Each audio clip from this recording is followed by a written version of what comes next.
আপনার মৃত্যুর 1 ঘন্টা পর কান্নাকাটি কমে আসে। আপনার পরিবার অতিথিদের আপ্যায়ন করার জন্য বাসায় চলে আসে। আর এদিকে আপনার শরীর মাটির পোকামাকড়ের সাথে মিশে যেতে থাকে। দিন শেষে মানুষ ইতিমধ্যেই খেলাধুলা, খবর এবং রাজনীতি নিয়ে আলোচনা শুরু করে দেয়।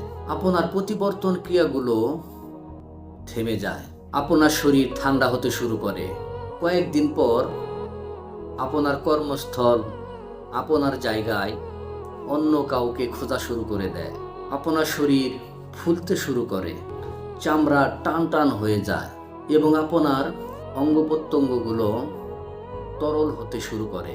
2 সপ্তাহ পর আপনার পরিবার একজন আইনজীবীর সাথে বসে আপনার রেখে যাওয়া সম্পদগুলো ভাগাভাগি করার জন্য আলোচনা করবে।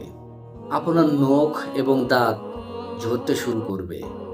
3 মাস পর আপনার জীবন সঙ্গী আবারও হাসে। আপনার রেখে যাওয়া সন্তানগুলো তারাও আবার হাসা শুরু করে। আর আপনি মাটির সাথে মিশে যেতেই থাকেন।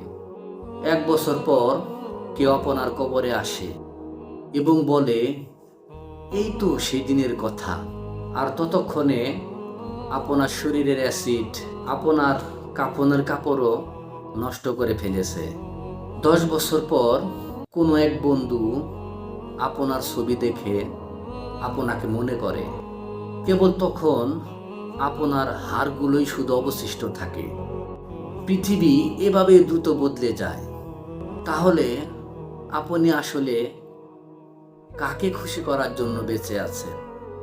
সেই মানুষদের যারা আপনাকে কয়েকদিনে ভুলে যায়, নাকি সে আল্লাহকে যিনি আপনাকে চিরকাল মনে রাখেন?